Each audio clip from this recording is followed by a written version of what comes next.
Good win. Good win. It's always tough to beat a team twice. The thing about Ole Miss, they play a physical brand, so you know you have to win that battle. So it's a great way to find a win. Kobe started, cramping in the second half, and just with a physical presence out. So to be able to find a way to get a win, I thought Ronnie and Trevin gave some quality minutes. Because Brooks is a physical low post presence, though he doesn't score it a lot. But when they make drives, it's hard to leave him because he makes plays. He get offensive rebounds. He had 7 the first time we played him. So to get that win in 2 games against those guys, it's a great feeling. Questions? Cuonzo, what was the difference between the offense for the first 30 minutes or so and kind of down the stretch?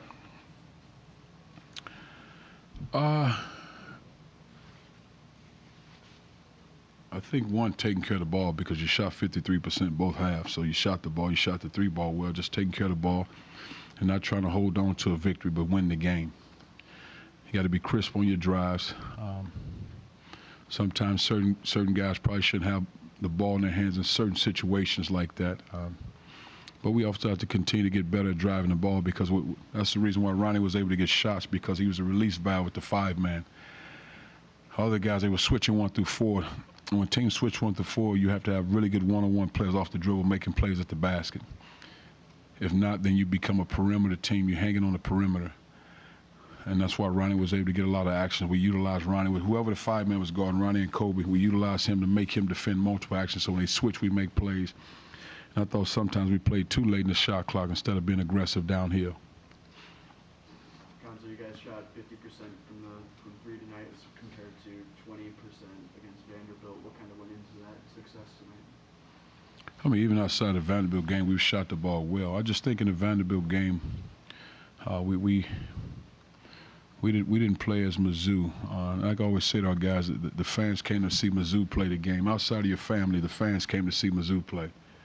And that means we play as a team. We share the ball. We play together. And I think that's very important. I think we played a casual brand the first 7 to 10 minutes at Vanderbilt. It was just kind of my turn to shoot the ball, your turn to shoot it. And we didn't play with any grit or toughness, and it showed. And we came up short.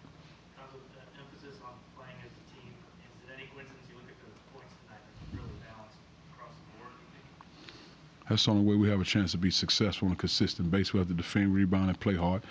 You have to share the ball. And if we have a guy that can give you 20, 25 pointers a night and make plays, then let's do it. But if not, we have to share the ball. We have to move the ball. We have to rely on each other, screen, cut, play in spacing, utilize other teams' big guys and put those guys in tough situations where they have to make decisions, and we attack from there. Cuonzo, you guys went on a big run in the last 4 minutes in the first half and then came out and scored on your first 5 possessions in the second half. What did you like about the energy you guys initially came out with out of the break? Ball was moving. We were sharing the ball. We were active. And then when you get those leads, it's always tough to maintain those leads because you lose a level of focus, in my opinion. And there's a level of comfort that's set in. It's almost as if, not in a selfish way, but my turn to get a shot up. And you're not in attack mode like the game is down the wire. You're exchanging baskets. But we play, but we got stops. We got stops on the defensive side of the ball, and that's where we have to be great at. We have to take a tremendous amount of pride in defending, rebounding, and playing hard. Because when the shots don't fall, we can be good in those areas and still give ourselves a chance to win the game. You explain a little more what you mean by playing to win a game as opposed to trying to hang on? Yeah, I think that's the key. But what I always say to our guys, you can't get consumed with what happened in the past, because oftentimes you can learn from your past, and sometimes your past is painful, and you have to learn from it and endure whatever it was. But it can't consume you, Win the game. It's a basketball game. Whatever happened last time, you learn from it. Okay, I got it. Took notes. Okay, move forward. It's a new day. Win the basketball game. And it's simply that. That's it. What was your message to the team once the game kind of got close there, got most time out late in the second half? Let's win the game. And I never get into, okay, the last game, we've been there before, we lost. I don't have that kind of time. This is a new day. And these guys, they remember, forget stuff so quickly. So it's a new day to those guys anyway. So we're in the present moment now. This is how we win in this basketball game today. We got to do these things. And oftentimes, if we stick to the script, we give ourselves a great chance to win games. Cuonzo, I think Dejuan Draymond hit 3 consecutive shots there in the first half. Can you kind of talk a bit about his performance and what he brought tonight? First half, he was good in the first half. He made some shots, made good plays. He has to continue to get better in the second half, taking care of the ball, making sound decisions. You guys were able to score 20 points off turnovers. What did you like about, your guys' pressure there and then, turning those into scoring? Just get in the passing lanes because what we do, we're not necessarily a team that's pressing and running and jumping and getting fouls, but when we trap the ball screen, that's when we're aggressive, we get steals that way. But other than that, we want to extend you, want to make you play one-on-one, and that takes a lot of time. When you're trying to defend one-on-one, get in the passing lane. So that means that one-on-one defense, we spend a tremendous amount of time in that. You have to be able to do it without fouling. And you got to take away the next option and force those guys to make one-on-one plays. And we continue to get better. We're not where I'd like us to be, but we're getting better at that because that's not easy.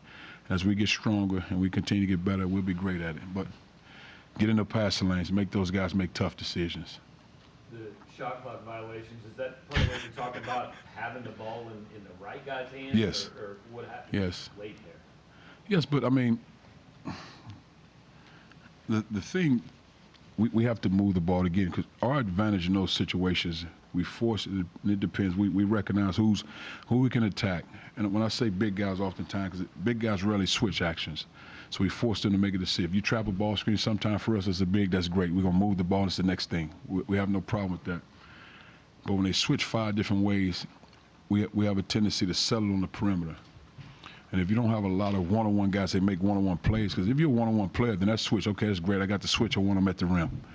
And that's the area we have to continue to grow in, the one-on-one plays, yes. As a Devon had one early free throw, he's almost scored all of his points in the paint. Yes. Just how consistent of a scorer offensive players he becomes. Well, he's already strong enough, he's tough enough. He understands what we're trying to do. And the one thing I said to him, because I can speak to him, and there's certain ways I can speak to him, and I'm not saying anything derogatory and graphic, but I can speak to him. I've been knowing him since he was.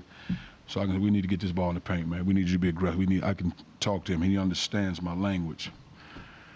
And that's what it don't settle for a 3. You have to be aggressive. You have to lead out there. You have to demand certain things. And just to get to that paint, whatever you do, I don't care if you sometimes force it up, get to that paint, put pressure, drop your shoulders, force that referee to make a call. Because it sets a tone for other guys when he plays like that. Any other questions? I think of 4 players had 3 more fouls now in the second half too. How did that affect the final 10 minutes? You said for us 4 players had 3 or more fouls. You have to do it without fouling.